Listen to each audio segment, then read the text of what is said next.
Hello, प्रणाम आप सभी लोगों को। मैं डॉक्टर संगीता सिंह। आइए आज आपको बताती हूँ अनुमान क्या है। न्याय दर्शन में अनुमान के विषय में क्या कहा गया है। तो देखिए, अनुमान शब्द दो शब्दों से मिलकर बना है। अनुधनमान अर्थात अनुमान। अनु का अर्थ होता है पश्चात तथा मान का अर्थ होता है ज्ञान। इस प्रकार अनुमान का शाब्दिक अर्थ हुआ पश्चात ज्ञान। ठीक, क्या हो गया? पश्चात ज्ञान। या देखिए, अनुमान के विषय में वात्स्यायन ने एक बात कही है कि देखिए, जिसका हमको पहले प्रत्यक्ष ज्ञान होता है उसी का हम अनुमान कर सकते हैं। ठीक है, जिसका हमको प्रत्यक्ष ज्ञान नहीं होता तो उसका हम अनुमान नहीं कर सकते हैं।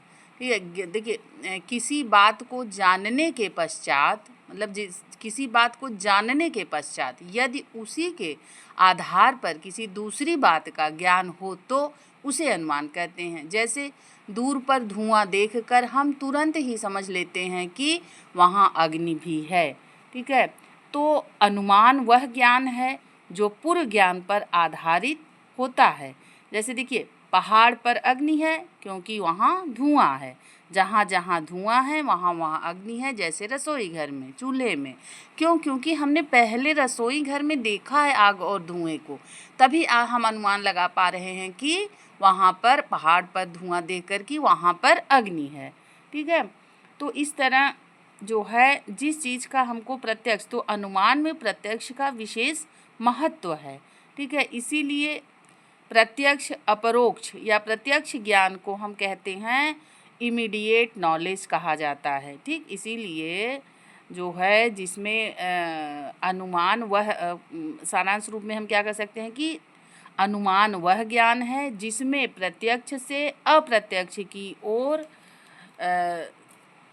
जाना होता है। ठीक है, प्रत्यक्ष से अप्रत्यक्ष की ओर जाना होता है या प्रत्यक्ष से अप्रत्यक्ष ज्ञान की प्राप्ति होती है। इसीलिए प्रत्यक्ष अपरोक्ष ज्ञान मतलब इमीडिएट नॉलेज कहा जाता है।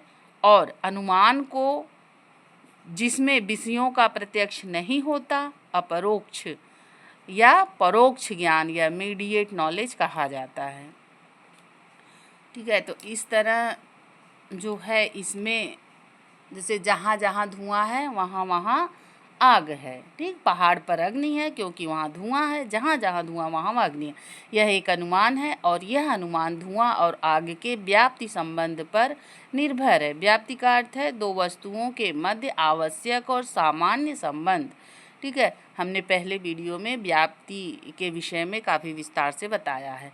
ठीक, तो जैसे जहाँ जहाँ धुआं है वहाँ वहाँ अग्नि है, तो इसमें क्या है? व्याप्ति संबंध है। अनुमान व्याप्ति पर आधारित है। इसीलिए मैंने आपको वीडियो में जो है आपको बता दिया है कि व्याप्ति क्या है। तो आप देख सकते हैं वहाँ जा कर के पिछले वीडियो में कि व्याप्ति क्या है।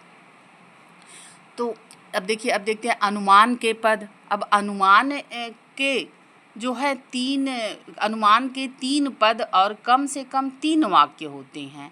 अनुमान के 3 अवयव हैं पक्ष, साध्य, हेतु अथवा लिंग। लिंग को चिन्ह भी कहते हैं। ठीक है, ये पाश्चात्य तर्कशास्त्र के सायोलिज्म के क्रमशः माइनर, मेजर तथा मिडिल पदों के अनुरूप हैं। ठीक है, तो इस तरह जो है इसमें हम देखते हैं कि ये जो पक्ष है, पक्ष अनुमान का वह भाग है जिसके बारे में अनुमान किया जाता है। ठीक है, पक्ष कौन सा भाग है? जिसके बारे में अनुमान किया जाता है। इसके बाद देखिए, साध्य क्या है? तो जिसे पक्ष के बारे में साबित किया जाता है तो वो साध्य है। हेतु क्या है? सिद्ध करता है कि साध्य का संबंध पक्ष के साथ है।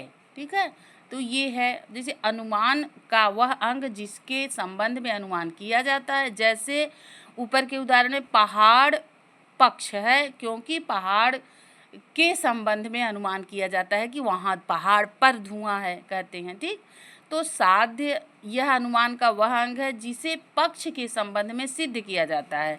अर्थात आग साध्य है, आग को पहाड़ पक्ष पर होने को सिद्ध किया जाता है। हेतु या लिंग, इसे चिन्ह भी कहते हैं। हेतु की परिभाषा इस प्रकार दे सकते हैं, जिसके द्वारा अर्थात जिस चिन्ह द्वारा साध्य आग को पक्ष मतलब पहाड़ पर होना बतलाया जाता है वह हेतु या लिंग है।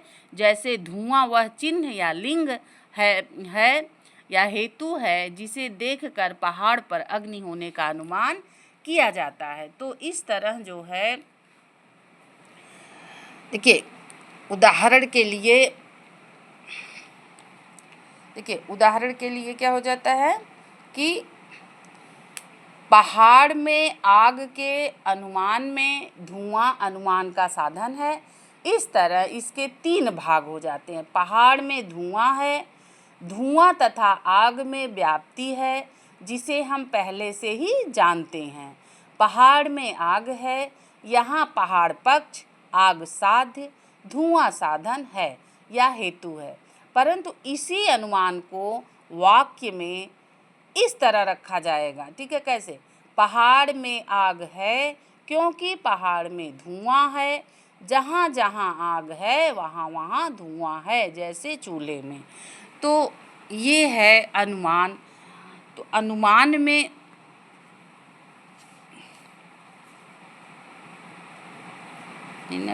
तो अनुमान में जो होता है, जो ये ज्ञान होता है, ये क्या होता है कि प्रत्यक्ष पर निर्भर करता है। व्याप्ति का तो इसमें अनिवार्य संबंध है, लेकिन बगैर प्रत्यक्ष के कोई भी ज्ञान संभव नहीं है। पहले जिस चीज़ का हमको ज्ञान होता है हम उसी का अनुमान करते हैं। जैसे सड़क पे हम जा रहे हैं, सड़क गीली है तो गीला है तो तुरंत हमारे मन में विचार आएगा रात में बारिश हुई होगी, ठीक है। रात में बारिश, भाई काफ़ी दूर तक बारिश हुई होगी, तो ये अनुमान है, क्योंकि बारिश होती है तभी जो है सड़क गीली होती है। अब इतना तो कोई पानी डालेगा नहीं, पूरी सड़क पे सब लोग पानी डाल देंगे, तो ये अनुमान है, ठीक। अब देखिए, तो इस तरह जो है अनुमान ये है। अब आइए हम यहाँ पर अनुमान का जो है पाश्चात्य साइलिज्म से क्या संबंध है, या पाश्चात्य साइलिज्म के आधार पर इसकी तुलना करके देखते हैं। पाश्चात्य साइलिज्म से इसकी तुलना, ठीक, पाश्चात्य साइलिज्म से इसकी जो है तुलना। तो पाश्चात्य साइलिज्म से इसकी क्या हो गई? तुलना, ठीक। तुलना करके देखते हैं कि ये क्या है। तो देखिए, इसमें सबसे पहले पक्ष का संबंध साध्य के साथ स्थापित किया जाता है। इसके पश्चात हेतु बतलाया गया है और आखिर में उदाहरण देकर यह समझाया गया है कि साध्य के साथ हेतु का अटूट संबंध है, ठीक है। तो भारतीय अनुमान का यह क्रम पाश्चात्य साइलिज्म से केवल वाक्यों के क्रम में भिन्न है, ठीक है। किससे भिन्न है? सिर्फ वाक्यों के क्रम में भिन्न है, अन्यथा तीनों वाक्य वही हैं। अर्थात जो है तीनों वाक्य वही हैं। तो ऊपर दिए गए उदाहरण में तीनों वाक्य पाश्चात्य साइलिज्म के क्रमशः कॉन्क्लूजन, तीनों वाक्य के क्रमशः जो है conclusion, minor premise and major premise से मिलते हैं। साइलिज्म में यह क्रम इस प्रकार है: माइनर प्रेमाइज, ठीक, माइनर प्रेमाइज नहीं, पहले हो जाएगा मेजर प्रेमाइज। किसमें? देखिए, साइलिज्म में यह क्रम इस प्रकार है: मेजर प्रेमाइज, माइनर प्रेमाइज और कंक्लूजन। इस प्रकार साइलिज्म के क्रम से अनुमान का क्रम उल्टा है। साइलिज्म में देखिए, साइलिज्म में क्या होता है कि मेजर प्रेमाइज सबसे पहले आता है, परंतु अनुमान में यह सबसे आखिर में आता है। साइलिज्म में कंक्लूजन सबसे बाद में आता है, परंतु अनुमान में पहले आता है। तो अनुमान तीनों वाक्य निश्चयात्मक या कैटेगरिकल हैं। ये या तो अस्तित्ववाचक अफर्मेटिव या नास्तिकवाचक निगेटिव हो सकते हैं। तो इस प्रकार हम देखते हैं कि पाश्चात्य साइलिज्म से भारतीय साइलिज्म मतलब सेम तो वही है, लेकिन जैसे जो चीज़ उसमें पहले आता है साइलिज्म में, वही जो है भारतीय में लास्ट में आता है, बस अंतर बस इतना है। ठीक है, तो इस तरह जो है हम कह सकते हैं कि ये जो अनुमान है, ये इसमें बगैर प्रत्यक्ष को जाने हम किसी चीज़ का अनुमान नहीं कर सकते हैं।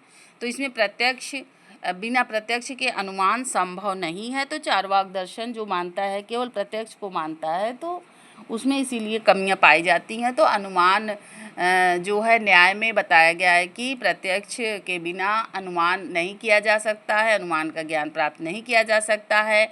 अनुमान में और व्याप्ति, बगैर व्याप्ति के अनुमान संभव नहीं है। व्याप्ति जो है अनुमान का प्राण है।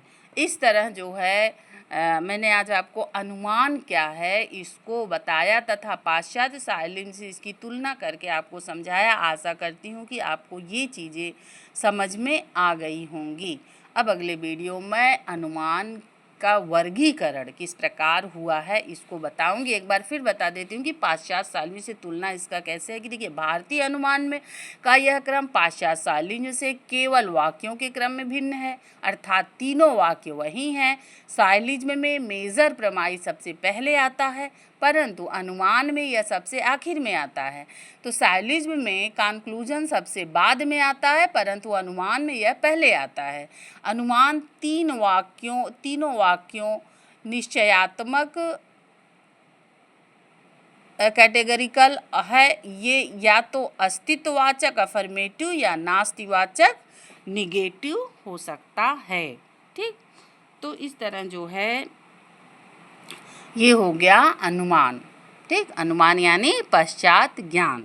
कहने का तात्पर्य क्या है कि ये बगैर प्रत्यक्ष के संभव नहीं है और व्याप्ति के बिना भी अनुमान संभव नहीं है।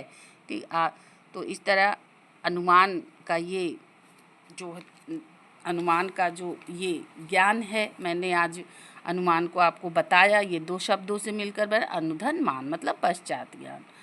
ठीक, इसे जो है हम क्या कहते हैं, अप्रत्यक्ष ज्ञान भी कहा जाता है। ठीक, इसमें इसके तीन पार्ट हैं, पक्ष, साध्य, हेतु। हाँ, इसमें जो है अनुमान में 5 अवयव भी आते हैं। क्या? प्रतिज्ञा, हेतु, उदाहरण, उपनय, निगमन। इसका अलग वीडियो बना के मैं आपको समझा दूंगी कि इसके 5 अवयव क्या हैं। तो बस आप जो है थोड़ा हमारे जो है प्रयास को सफल बनाइए, लाइक शेयर सब्सक्राइब करके वीडियो को आगे बढ़ाइए, जिससे मेरा मनोबल बना रहे। थैंक यू, धन्यवाद।